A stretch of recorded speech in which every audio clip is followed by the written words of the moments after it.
Hello, আসসালামু আলাইকুম প্রিয় শিক্ষার্থীরা। আপনাদের সবাইকে ডেইলি স্টার পত্রিকার মাধ্যমে ইংরেজি শেখার ক্লাসে স্বাগত জানাচ্ছি।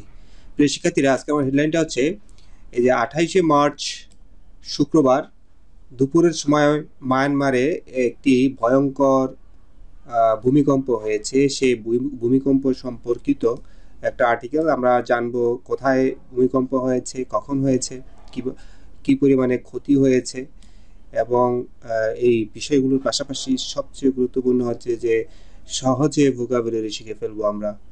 তো চলুন আমরা মূল ক্লাসে চলে যাই। Myanmar holds minute of silence for more than 2000 quake dead. এটার অর্থ হচ্ছে মায়ানমার সরকার বা রাষ্ট্রীয়ভাবে মায়ানমার 1 মিনিটের নীরবতা পালন করেছে। হ্যাঁ, হোল্ড নর্মালি অনেক অর্থে ব্যবহার করা হয়, উদযাপন করা অর্থে ব্যবহার করা, এখানে কোনো শোক উদযাপন করা। হোল্ড সাইলেন্স মানে নীরব থাকার জন্য, মানে শোককে প্রকাশ করার জন্য নীরব থাকা, 1 মিনিটের জন্য নীরব থাকে, এটা সাধারণত ট্রেডিশন আমরা দিকে দেখি। তো মায়ানমার হোল্ডস এখানে বার, hold a minute of silence, 1 মিনিটের নীরবতা পালন করেছে। কাদের জন্য নীরবতা পালন করছে? For more than 2000 quake dead, 2000-এর বেশি মৃত মানুষের জন্য তারা 1 মিনিটের নীরবতা পালন করেছেন। তো এখানে সাব হেডলাইনে আছে the junta yesterday said yesterday. Junta সরকার, মিলিটারি যখন ক্ষমতা জোর করে নিয়ে নেয় তখন তাকে বলে তার জান্তা। মিলিটারিদের পার্সোনালের একটা গ্রুপ তৈরি করে গভর্নমেন্ট চালায়। দ্য জান্তা সেড ইয়েস্টারডে, গতকালকে আর্মি বলছে that 2056 people have been confirmed dead. Have been confirmed, এইটুক হচ্ছে verb, have been confirmed, present perfect টেন্সের প্যাসিভ ভয়েস, অর্থাৎ 2056 জন মানুষ মৃত্যু হওয়ার খবর নিশ্চিত করা হয়েছে। কনফার্ম ডেড মানে মৃত হওয়ার খবর নিশ্চিত করেছে মিডিয়াতে। উইথ মোর দেন 3900 ইনজুর্ড, এবং 3900-এর বেশি মানুষ আহত হয়েছে। অ্যান্ড 270 মিসিং, এবং 270-এর বেশি আপনার কি হয়েছে, নিখোঁজ আছে। তো আমরা এই যে ছবিতে দেখতে পাচ্ছি, একটা ছবি হেলে গেছে ভূমিকম্পের, এবং তার সামনে একজন মঙ্ক, বৌদ্ধ ধর্মের একজন মঙ্ক হেঁটে যাচ্ছে। তো বলছে মায়ানমার হোল্ডের পাস্ট টেন্স হচ্ছে held, held a minute silence. Myanmar 1 মিনিটের নীরবতা পালন করেছে টুডে, আজকে। In tribute to, in tribute এটা একটা প্রেপোজিশনাল ফ্রেজ, ইন দিয়ে শুরু হয়েছে, টু দিয়ে শেষ হয়েছে। In respect to, in honour to, অথবা ইন অনার অফ। যেমন আমরা যদি বলি প্রফেসর মোহাম্মদ ইউনুসের সম্মানে আমরা একটা খাবার অনুষ্ঠান আয়োজন করেছি।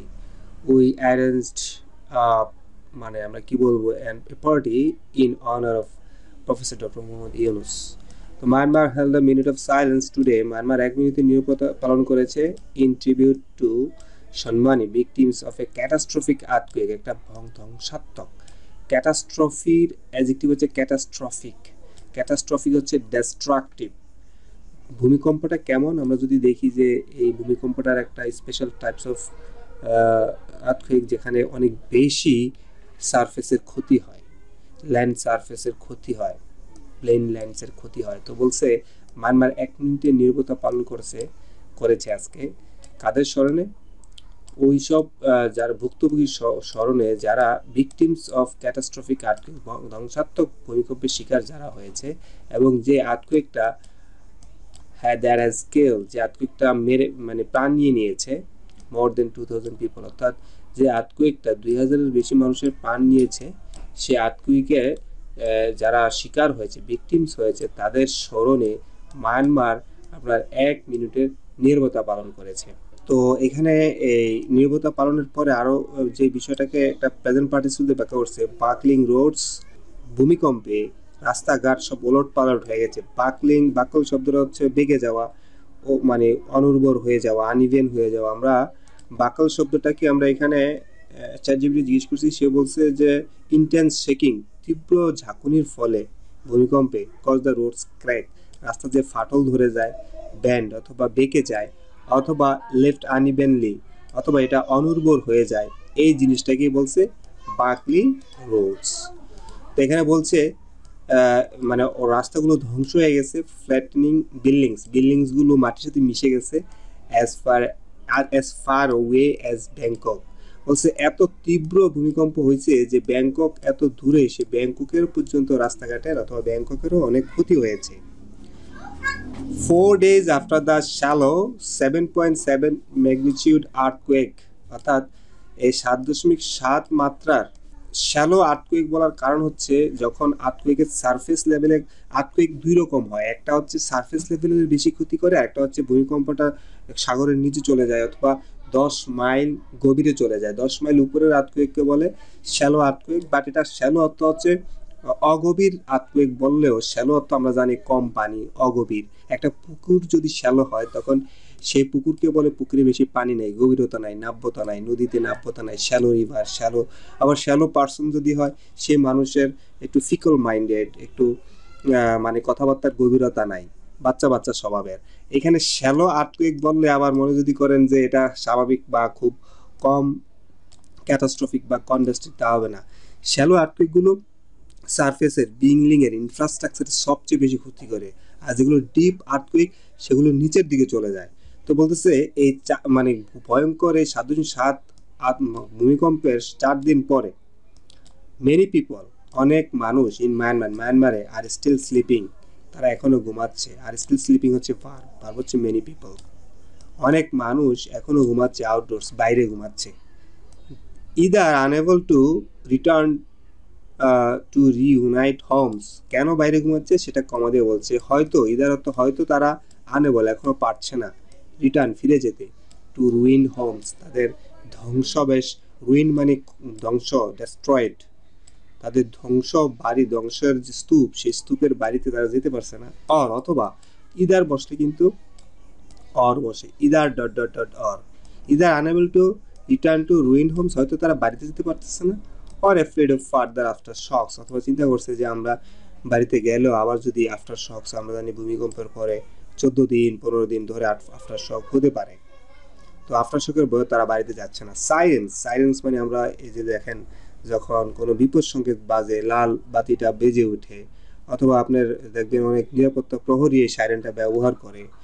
সাইরেন্স র্যাং আউট, উচ্চস্বরের বিপদ সংকেতের বাঁশি বাজানো হয়েছে at 12:51, 12:51 মিনিট 2 সেকেন্ডের সময়, যেটা জিএমটি টাইম হচ্ছে 0621 এই সময়।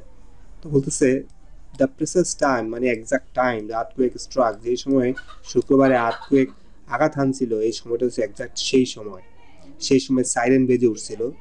এবং সাইরেন কি করছে, ব্রিঙ্গিং দ্য কান্ট্রি, এই আর্থকুয়েক হওয়ার পরেই পুরো দেশ, bring something to stand still, এটা একটা ইডিওমেটিক এক্সপ্রেশন, কোনো কিছু স্থবির হয়ে যাওয়া, জনজীবন স্থবির হয়ে গেছে। আমরা যদি বলি বন্যায় জনজীবন স্থবির হয়ে গেছে, অনুবাদটা হবে flood cause the common life, the life of the common people to a stand still, অথবা flood brings the common people's life to stand still, bring something to stand still, bring country to stand still, দেশটা স্থবির হয়ে গেছে। To remember those lost, বলছে এখন তাদেরকে স্মরণ করা হচ্ছে। মান্ডালে হচ্ছে যেই শহরে আসলে এই ভূমিকম্পটা হয়েছে, এবং এটা হচ্ছে দ্য কান্ট্রির সেকেন্ড বিগেস্ট সিটি, এই মায়ানমারের দ্বিতীয় বৃহত্তর শহর, উইথ 1.7 মিলিয়ন ইনহ্যাবিটেন্টস, এবং এখানে 17 লাখ মানুষ বাস করে। তো বলতেছে সাফার্ড, এই সাফার্ড বারবার সাবজেক্ট হচ্ছে এই মান্ডালে শহরটি suffered some of the worst destruction, অর্থাৎ সবচেয়ে বেশি ক্ষতিগ্রস্ত হয়েছে মায়ানমারের মান্ডালে শহরটা। মান্ডালে শহর সাফার্ড মানে মান্ডালা শহর সবচেয়ে বেশি ক্ষতিগ্রস্ত হয়েছে, ওয়ার্স্ট ডিস্ট্রাকশন, ব্যাড ওয়ার্স্ট, সবচেয়ে বেশি ক্ষতিগ্রস্ত হয়েছে মান্ডালে শহরটা। আউটসাইড অর্থ বাহিরে, এটা প্রেপোজিশন এখানে, কিসের বাহিরে, স্কাই বিলা অ্যাপার্টমেন্ট কমপ্লেক্সের বাইরে। এই জায়গাটা কোন জায়গা, এটা হচ্ছে one of the series worst hit disaster sites, অর্থাৎ এটা হচ্ছে এই মান্ডালে শহরের সবচেয়ে বেশি যে জায়গাটা ক্ষতি হয়েছে সেই জায়গাটা হচ্ছে স্কাই বিলা অ্যাপার্টমেন্ট। এই জায়গায় রেস্কিউ ওয়ার্কার্স, উদ্ধারকর্মীরা স্টপড, তারা মানে দাঁড়িয়েছিল, থেমেছিল, অ্যান্ড লাইন্ড আপ, এবং তারা সারিবদ্ধভাবে দাঁড়িয়েছিল, with hands clubs behind their backs, তাদের পেছনে হাত রেখে তারা দাঁড়িয়েছিল শোক যাপন করার মতো, টু পে দেয়ার রেসপেক্টস। আমরা এখানে পে ট্রিবিউট পাইছি, এখানে পে রেসপেক্ট পাইছি তাদের সম্মান দেখানোর জন্য। তো আমরা যদি এখানে এই যে এখানে যে জিনিসটা বলছে যে hands clubs behind their backs, এটা যদি আমরা দেখাইতে পারতাম তাহলে দেখতেন যে পেছনে হাত দিয়ে শোক জানানো। তো শোক জানানোর জন্য মানুষ আসলে এই উদ্ধারকর্মীরা দাঁড়িয়ে আছে। অফিসিয়ালস অর্থাৎ সরকারের এই ডিজাস্টার ম্যানেজমেন্ট অফিসিয়ালস বলছে অ্যাটেন্ডেন্স অর্থাৎ এই অফিসিয়ালসের পাশাপাশি যারা কাজ করে, উদ্ধার কাজ করে, স্টুড বিহাইন্ড এ কর্ডন। স্টুড বিহাইন্ড এ কর্ডন শব্দটা বুঝতে হবে। কর্ডনও তো দেখবেন যদি কোনো রোড অ্যাক্সিডেন্ট হয়, তো কর্ডন শব্দটা আমরা যদি দেখি, কর্ডন হচ্ছে একটা ব্যারিয়ার অথবা লাইন অথবা একটা প্রোটেক্টেড এরিয়া। এই line or circle of police, এটা পুলিশ করে, সোলজার্সরা করে। তো বলতেছে উদ্ধারকর্মী যে অফিসার্স আছে তারা একটা নিরাপত্তা বেষ্টনীতে দাঁড়িয়েছিল, ওয়াচিং রিলেটিভস ফার্দার ব্যাক। তাদের যারা মারা গেছে তাদের রিলেটিভসরা পিছন থেকে দেখছিল। As the sirens well, siren এখানে আমরা দেখলাম যে রিং র্যাং রাং মানে সাইরেন বাজা, ওয়েল অর্থ হচ্ছে চিৎকার করা, বেজে ওঠা। যখন সাইরেন বেজে উঠছিল অ্যান্ড মায়ানমার ফ্ল্যাগ, এবং একটা মায়ানমার ফ্ল্যাগ ফ্লিউ আকাশে উঠছিল at half must, half must বলতে আমরা মানে অর্ধনমিত বলে, এখানে আমরা হাফ মাস্ট জিনিসটা দেখা হয়ে যাচ্ছে হাফ মাস্ট। যদি কখনো আপনার এই জাতীয় দিবসে শোক জানানোর জন্য এই হাফ মাস্ট বিষয়টা দেখানো হয় বলছে। তো আসলে বোঝাচ্ছে যে শোক জানানোর জন্য আসলে সিনারিওটা কি থাকে। সরকারি কর্মকর্তারা দাঁড়িয়ে থাকে একটা ওই জায়গায় যেখানে মানুষ মারা যায় সেখানে যায়, যেই জায়গাটা বলছে কর্ডন, এবং যারা আসলে যাদের মানুষ মারা যায় তারাও সেখানে থাকে, তবে তারা একটু ওয়াচিং রিলেটিভস ফার্দার ব্যাক, তারা একটু পেছনে থাকে। এবং সাইরেন এত শোকের মানে বাঁশি বেজে ওঠে, এবং মায়ানমারের জাতীয় পতাকা অর্ধনমিত থাকছে। পতাকাটা কোথায় ছিল? ফ্রম এ ব্যাম্বো পোল, একটা বাঁশের খুঁটিতে ছিল, টাইড টু রেস্কিউ ট্যান্টস। নর্মাল যে জায়গায় থাকে সেই জায়গায় থাকে না, সাধারণত উদ্ধারকর্মীরা যে তাঁবু করছে সেই তাঁবুর উপরে একটা খুঁটিতে পতাকা উঠছিল। The moment of the remembrance, অর্থাৎ যে তাদেরকে স্মরণ করার যে মুহূর্তটা, is a part of a week of, সপ্তাহব্যাপী তারা এটা স্মরণ করবে, অফ ন্যাশনাল মর্নিং, সপ্তাহব্যাপী জাতীয় শোক তারা পালন করবে, declared by the ruling junta, ক্ষমতাসীন আর্মি সরকার এটা ঘোষণা করছে। With flags to fly at half mast on official buildings, এবং সরকারি অফিসগুলোতে আপনার অর্ধনমিত থাকবে পতাকা, এটা আনটিল 6 এপ্রিল, ওই বললাম এক সপ্তাহ ধরে, যেহেতু 6 এপ্রিল ধরে পতাকা অর্ধনমিত থাকবে। ইন সিম্প্যাথি ফর, আমরা ইন রেসপেক্ট ফর মানে একটু এগুলো পাইছি একই জিনিস, এটা প্রিপোজিশনাল ফ্রেজ, সম্মানে মানে সিম্প্যাথি মানে কি দয়া বা এরকম। In sympathy for the loss of life and damage, মানুষের জীবন এবং ক্ষয়ক্ষতির স্মরণে আসলে এটা করা হবে। তা জান্তা সেড ইয়েস্টারডে, এই জান্তা সরকার গতকাল বলছে যে 2056 people have been confirm death, এই পরিমাণে মানুষ মারা গেছে এবং এর চাইতে বেশি মানুষ মিসিং আছে, এবং at least 20 people died in neighbouring Thailand, এবং পার্শ্ববর্তী যে থাইল্যান্ড আছে সেই থাইল্যান্ডে 20 জনের মতো মানুষ মারা গেছে। দ্য টল মানে মৃত মানুষের সংখ্যা, ইজ এক্সপেক্টেড টু রাইজ, আশা করছে বা ভয় করছে বা শঙ্কা করছে যে মৃত মানুষের সংখ্যা বাড়বে সিগনিফিকেন্টলি, ব্যাপকভাবে। অ্যাজ রেস্কিউ রিচ টাউনস, যখন উদ্ধারকর্মীরা শহরে যাচ্ছে এবং গ্রামে যাচ্ছে। Where communications have been cut off, যেখানে সাধারণ মানুষের যাওয়া খুব দুঃসাধ্য, সেখানে যখনই মানুষ উদ্ধার করে যাচ্ছে তখনই মৃত মানুষের সংখ্যা বেড়ে যাচ্ছে।